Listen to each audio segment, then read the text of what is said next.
નમસ્કાર મિત્રો, સ્વાગત છે તમારું આપણી ડેલી સિરીઝના આજે ચોથા ભાગમાં. અત્યાર સુધી 3 લેક્ચર લઈ લીધા છે. આજે છે ચોથો લેક્ચર અને ચોથો લેક્ચર છે ટ્રેડ સંબંધિત પ્રશ્નોમાં વેલ્ડર WD. વેલ્ડરના બે છે મિત્રો ટ્રેડમાં, એક વેલ્ડર છે અને વેલ્ડર કમ ફેબ્રિકેશન છે. બે સેમ જ છે, બહુ જાજો ડિફરન્સ નથી.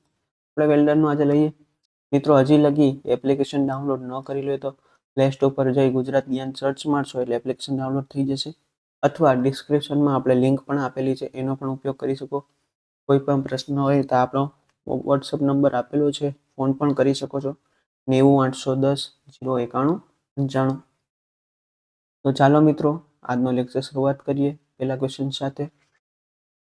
પાઇપના વેલ્ડર એટલે પેલા મિત્રો શું છે? વેલ્ડિંગ કરવાનું છે. બે વસ્તુને શું કરવાની છે? જોડવાની છે, પણ એવી રીતે મિકેનિકલ રીતે એ વેલ્ડ કરી નાખવાની છે કે પછી ખબર જ ન પડે ક્યાંથી જોઈન્ટ થયેલું છે. કારણ કે બે ભાગને જોડવાના છે. આપણે સીડી બનાવીએ તો સીડીમાં આપણે શું કરીએ? વેલ્ડિંગ કરીએ, એક સળિયાને વેલ્ડિંગ કરતા જઈએ. તો વેલ્ડિંગ એક ભાગ જ છે આપણો, અને વેલ્ડિંગ બધી જગ્યાએ હોય. મિકેનિકલ વસ્તુમાં વેલ્ડિંગ કરવામાં આવે, જેવી રીતે ઇલેક્ટ્રિકલના જોઈન્ટમાં શું કરવામાં આવે?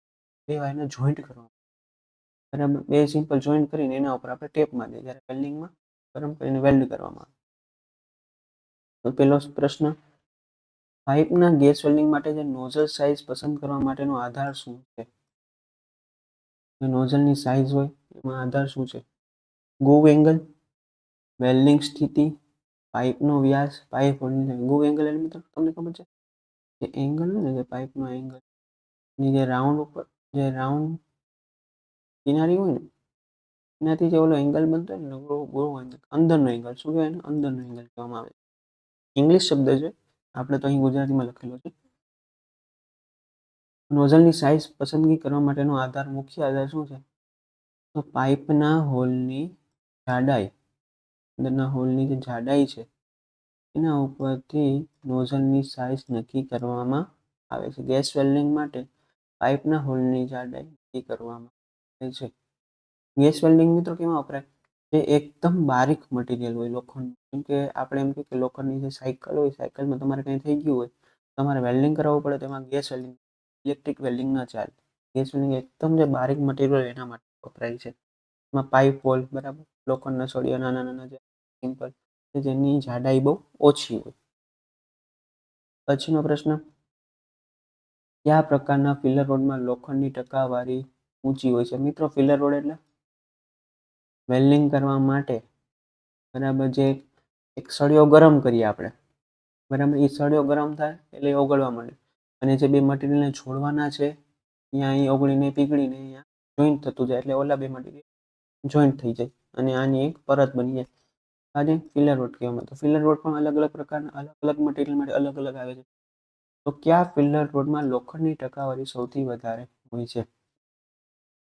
એલોય પ્રકારની ફેરસ ધાતુ, એલોય પ્રકારની નોન ફેરસ ધાતુ, ફેરસ, બિન ફેરસ. એલો એટલે મિત્રો મિશ્ર ધાતુ. શું કહેવાય? મિશ્ર ધાતુ. તો કેમાં વધારે હોય? ઓબ્વિયસ છે, ફેરસમાં જ વધારે આવશે. ફેરસ એટલે લોખંડ થાય. એ જે પ્યોર ફેરસ મટીરિયલ છે એવા ટાઈપના ફિલર રોડમાં લોખંડની ટકાવારી વધારે હોવાની છે. પછીનો પ્રશ્ન, ઇલેક્ટ્રોડમાં ફ્લક્સમાં કોટિંગનું મુખ્ય કારણ શું હોય છે? ફ્લક્સ મિત્રો, જ્યારે કદાચ તમે નાનું સોલ્ડરિંગ કરેલું હોય તો સૌથી પહેલાં તમે ફ્લક્સ લગાડો છો, મટીરિયલ આવે, એ ફ્લક્સ શું છે? એ સપાટીને સાફ કરી નાખે. સાફ કરવાથી શું થાય કે આપણે જે જોઈન્ટ કરીએ એ પરફેક્ટ બને. જો ધૂળ રચકણો હોય તો એ જોઈન્ટમાં પછી ઉભરી આવે, જે આપણે જે પીગળેલ મટીરિયલ છે એની ઉપરથી ઉભરી આવે, એમ પટાપટા થઈ જાય. પેલા મટીરિયલને સાફ કરવામાં એટલે સોલ્ડરિંગ કે જોઈન્ટ કે વેલ્ડિંગ એકદમ ક્લીન થાય અને પરફેક્ટ થાય. તો ફ્લક્સ કોટિંગનો મુખ્ય કાર્ય શું છે? રસ્ટિંગ અટકાવવા માટે, આર્કને સ્થિર કરવા માટે, આગનું તાપમાન નિયંત્રણ કરવા માટે, વેલ્ડિંગ કરંટ વધારવા માટે. શું આવશે? તો આર્કને સ્થિર કરવા માટે. એકદમ ક્લિયર સપાટી એકદમ ક્લીન અને સ્વચ્છ થઈ જાય, પછી આપણું જે વેલ્ડિંગ છે, સોલ્ડરિંગ છે, એકદમ ક્લિયર થાય. ફ્લક્સ મિત્રો બોલાય નહીં. ફ્લક્સનું મટીરિયલનો પણ પ્રશ્ન આવશે, એ પણ આગળનો પ્રશ્ન આવશે. ફ્લક્સ કોટિંગનો મુખ્ય આધાર આર્કને સ્થિર કરવા માટેનો. પછીનો પ્રશ્ન, પોર્ટેબલ કટિંગ મશીનમાં નીચે દર્શાવેલ ભાગ એક શું દર્શાવે છે?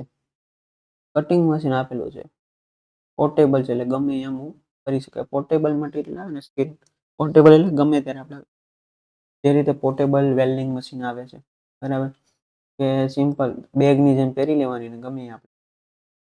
તો આમાં જે આ નોબ છે એ શું દર્શાવે છે?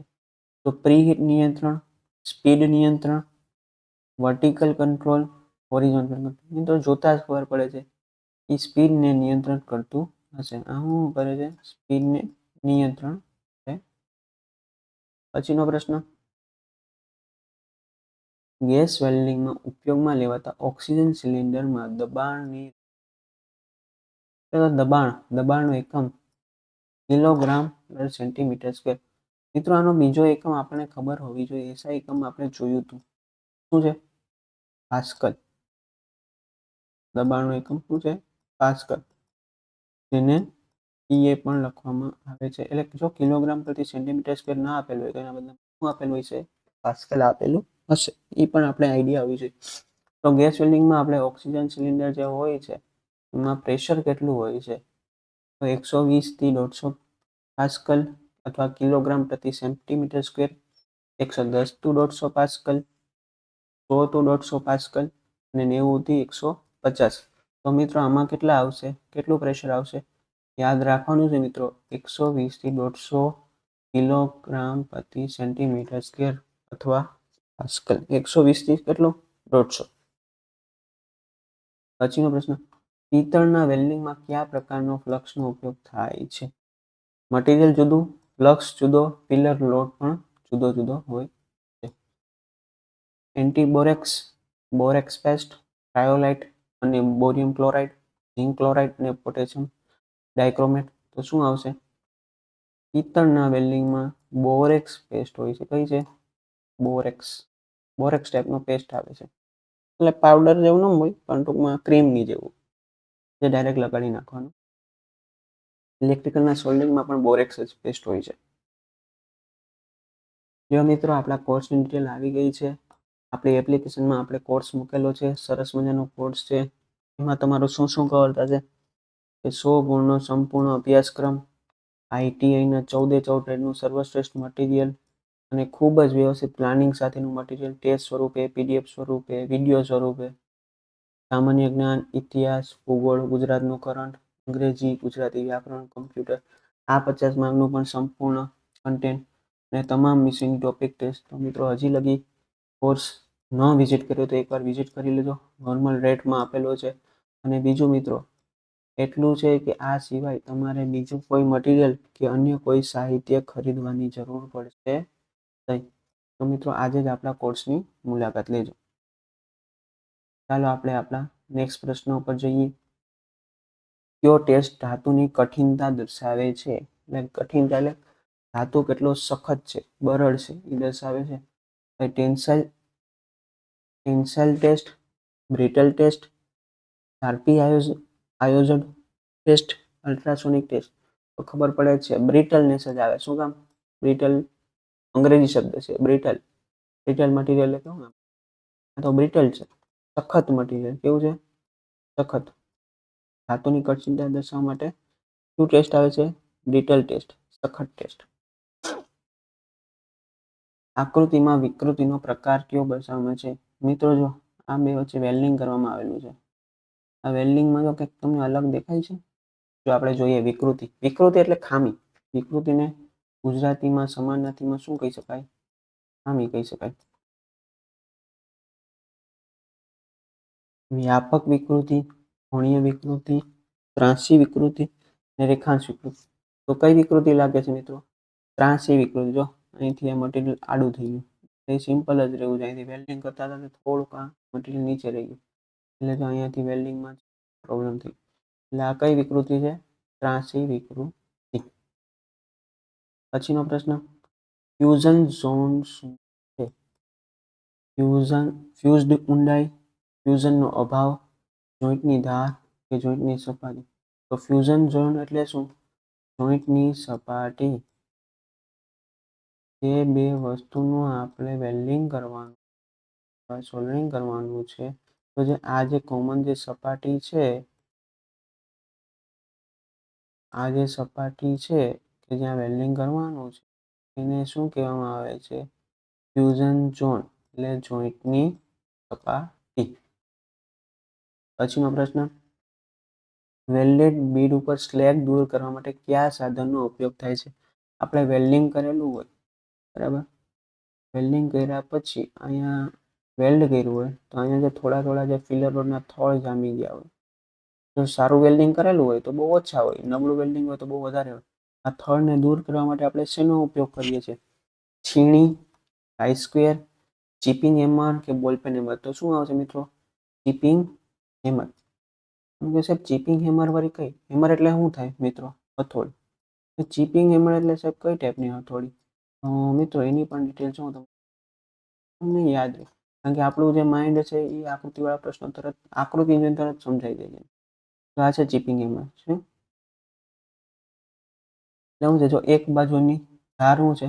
એકદમ ખુલ્લી, એટલે જેમાં મટીરિયલ છે એને અહીંથી આપણે મારતા જાય. મિત્રો આ હેમર કઈ છે? ચીપિંગ હેમર, ચીપિંગ હથોડી. એનો પ્રશ્ન, ગેસ વેલ્ડિંગમાં સલામતી માટે કયા ઉપાયો છે? સલામતી, સેફટી, સૌથી પહેલું આપણી પ્રાયોરિટી. સલામતીની સૂચના ન શીખવવી, પછી હોડ્સ અને ગેસને તપાસતા ન રહેવું, સિલિન્ડરનું કોઈ ચેકિંગ ન કરવું, કાર્યસતત જ્વલનશીલ સામગ્રીથી મુક્ત રહેવું. તો મિત્રો સૌથી પહેલા વેલ્ડિંગ માટે હંમેશા એક જ પ્રાયોરિટી યાદ રાખવાની કે જ્યારે પણ વેલ્ડિંગ થતું હોય તો વેલ્ડિંગ કરવાનું જે ક્ષેત્ર હોય એમાં જ્વલનશીલ પદાર્થો હોવા જોઈએ નહીં. જ્વલનશીલ પદાર્થોમાં કોણ આવશે? પેટ્રોલ આવશે, ડીઝલ આવશે, કાગળ આવશે. શું કામ? કારણ કે વેલ્ડિંગ કરશું, બરાબર, તો એમાં જે ઇલેક્ટ્રિકલના જે તણખલા નીકળશે ને, જો કે આમાં ટચ થયા તો એના કારણે મોટી આગ લાગવાની શક્યતા થઈ છે. એટલે જ્યારે પણ આપણે વેલ્ડિંગ કરતા હોય ત્યારે હંમેશા વેલ્ડિંગ ખુલ્લી જગ્યાએ કરવું જોઈએ અને ત્યાં પણ આવું કોઈ મટીરિયલ ન હોવું જોઈએ. સેફટી પહેલા, પછી આગળનું. આ ન હોય તો પછી આપણે આ સિલિન્ડરને બધું ચેક કરવાનું આવતું જ નથી. સૌથી પહેલા આ જોવાનું, પછી આ બીજા સ્ટેપ્સ ફોલો કરવા. પછીનો પ્રશ્ન, આર્ક વેલ્ડિંગમાં કયા પ્રકારનું ટ્રાન્સફોર્મર વપરાય છે? કોઈ પણ પ્રકારના વેલ્ડિંગમાં ટ્રાન્સફોર્મર વપરાય છે. ટ્રાન્સફોર્મર શું કામ વપરાય છે? વેલ્ડિંગમાં આપણે શું જોઈએ છે? વેલ્ડિંગમાં આપણે જોઈએ છે વધારે કરંટ. મિત્રો આ ખાસ યાદ રાખજો. વેલ્ડિંગમાં આપણે શું જોતું હોય? વધારે કરંટ જોતું હોય. તો વધારે કરંટ ને ઓછો વોલ્ટેજ કોણ કરી શકે? તો ટ્રાન્સફોર્મર. તો કયો ટાઈપનું ટ્રાન્સફોર્મર આવશે? Step down. તો સ્ટેપ ડાઉન ટ્રાન્સફોર્મર શું કરે? તો સ્ટેપ ડાઉન ટ્રાન્સફોર્મર છે વોલ્ટેજને ઘટાડે અને કરંટને શું કરે? વધારે. એટલે વેલ્ડિંગમાં, કોઈ પણ પ્રકારના વેલ્ડિંગમાં હંમેશા શું ટ્રાન્સફોર્મર હોય છે? સ્ટેપ ડાઉન ટ્રાન્સફોર્મર, જે કરંટ વધારે અને વોલ્ટેજ ઘટાડે. પછીનો પ્રશ્ન, વેલ્ડિંગ કેબલમાં કયા પ્રકારની ધાતુનો ઉપયોગ થાય છે? વેલ્ડિંગ કેબલ છે, કેબલ સારામાં સારો ઓછા રેઝિસ્ટન્સ વાળો, સારી કેપેસિટી વાળો અને કે જેમાં આગ ન લાગી જાય, હેવી મટીરિયલ હોવું જોઈએ.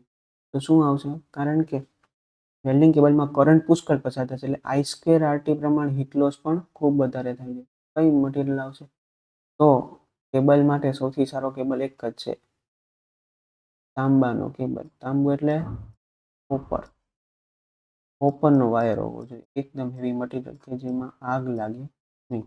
લોખંડ નહીં, પિત્તળ નહીં, કાચું નહીં, એલ્યુમિનિયમ. તો મિત્રો તમે વેલ્ડિંગ કેબલ જો એલ્યુમિનિયમ હશે ને તો એલ્યુમિનિયમ તરત તમારે ઓગળી જશે, એટલે એનાથી આગ લાગે છે.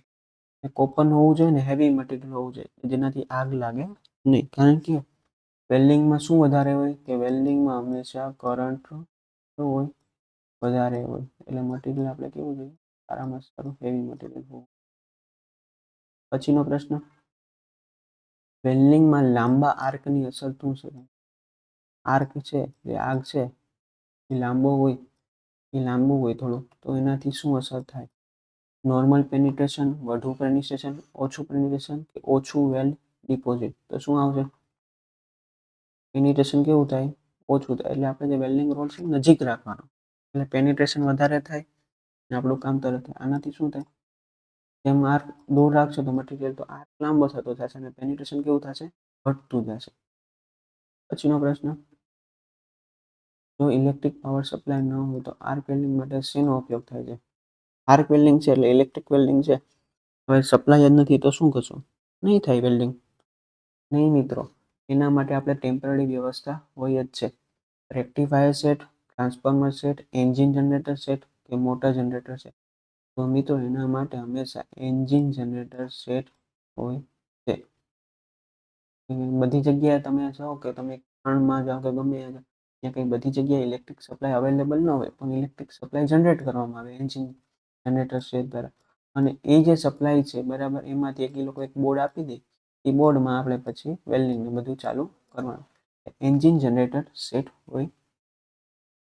પછીનો પ્રશ્ન લ્યો મિત્રો, આજનો વિડીયો આપણે અહીં પૂરો થાય છે. આ વિડીયો જોવા બદલ ખૂબ ખૂબ આભાર.